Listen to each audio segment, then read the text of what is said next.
on Ford, another delay. Hopefully it's for the better.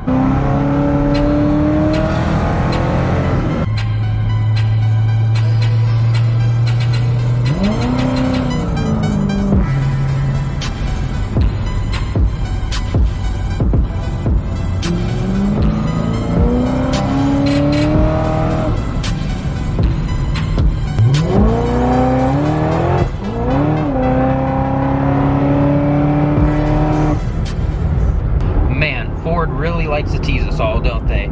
So if you guys saw my last Bronco video, actually my first Bronco video, this video about me trying to put a list together of the things that you could and couldn't get on each of the Bronco trim levels, and it actually did pretty well.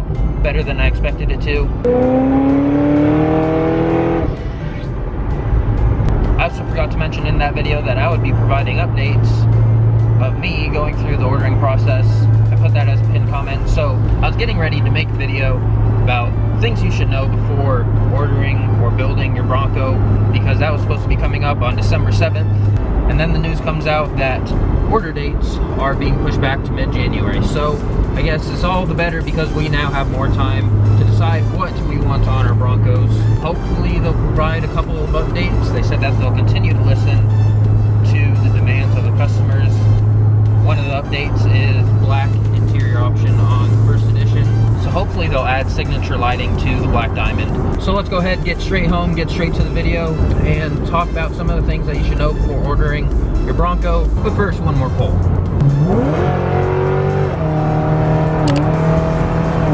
All right, and we're home to the dirty KLX. So obviously the first thing to know here is that the delay for ordering the Bronco has been pushed from December 7th to the middle of January. Hopefully we should get some order guides after the new year. So now orders will open in mid-January and continue on through March, according to Ford. That means a couple of things. Obviously the first thing is that deliveries now, instead of probably late spring, they're probably gonna be into the summer. That is if you get one of the first batches. So that's the first thing to know. Of course, it wasn't originally on my list of things you need to know before you order the Bronco here. Go ahead and leave a comment down below what you think about Ford delaying the Bronco here. I'm curious to see if that's really affecting anybody's hype for the Bronco, and I just enjoy talking to you guys. So go ahead, leave a comment down there, and I try to respond to pretty much everyone.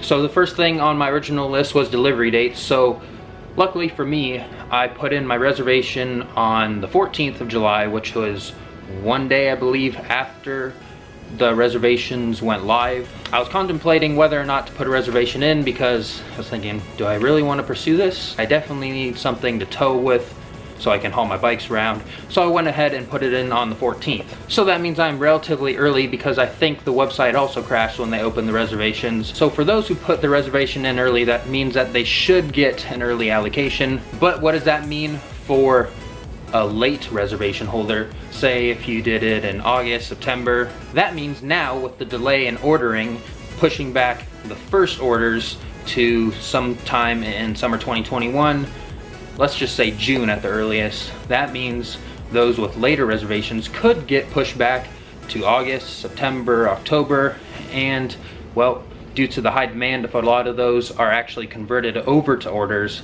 that means you could actually see it into the 2022 model year. So again, I'm curious to see if people, they're kind of second thinking the Bronco since it's taking so long. Maybe they figure it's not worth the wait. Of course, there's the Wrangler 392. I'm not gonna get into that because I know there's a lot of die-hard Hemi guys, Jeep guys, and then there's also the guys who will say Jeep Wranglers are way overpriced, which I kind of think they are, $60,000 for a top level Rubicon, but we can also get up there with the Bronco. The last thing to consider for delivery dates, a lot of people expecting to get it in spring or summer. That's kind of the peak off-road season, but if you're a late reservation holder, you get it towards September, October, into the fall and winter of next year. It starts getting wet out, and that off-road season, at least for the dry stuff, is coming to an end. Of course, I like to off-road year-round.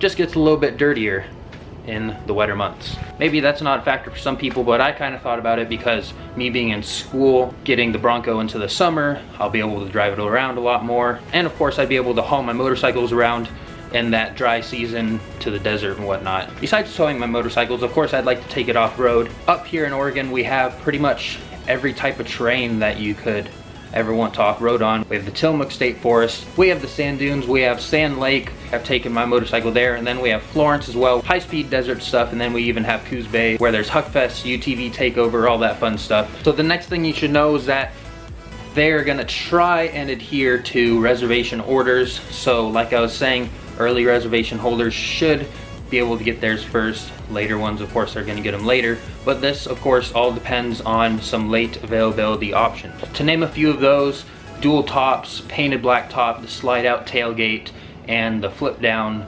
tailgate.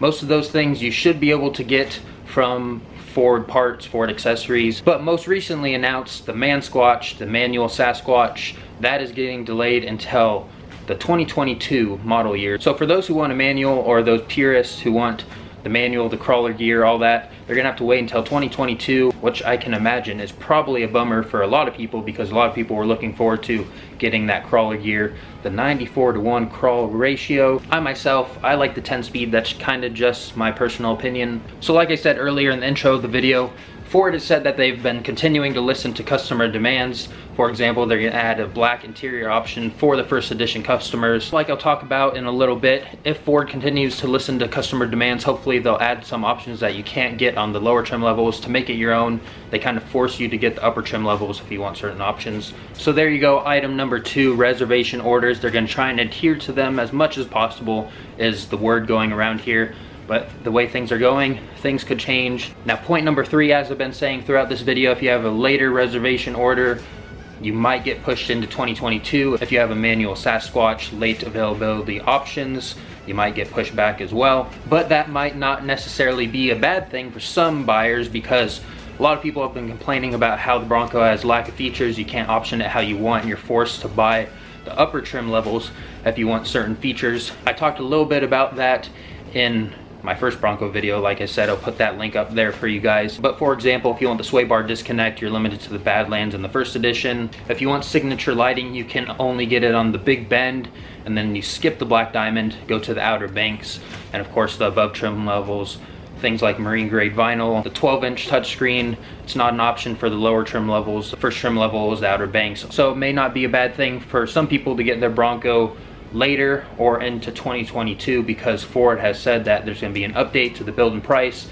More options, of course, are going to be added to the 2022 model year. They might add signature lighting as an option for all of the trim levels, maybe not the base. They might add the 12-inch touchscreen, front-facing camera, have 360 cameras, sport mode for the Badlands. That's kind of one that's puzzling me. Apparently there's some sort of aftermarket software plug-in device that can unlock some electronic features, so we'll see what happens with that. But of course, just know 2022 model year, some things might get added. We know the manual Sasquatch. So that wraps up my list about things you should know before ordering your 2021 Bronco. Of course, I hope it was helpful for you guys. At least gather up all the information in one spot instead of searching the internet like a lot of people have to do. But that is going to do it for today's video. Short update on the Bronco. Like I said I would do, I'm going to continue to give updates as we get through the ordering process here. If you enjoyed, be sure to give it a big thumbs up. Also share it to your friends and those who may enjoy it or find it useful. And of course, if you're not subscribed, go down there, hit that subscribe button, get the bell on to keep up with all the action here, to keep up to date with my situation on the Bronco and just Bronco updates in general. But with all that being said, join the club. I'll see you in the next one.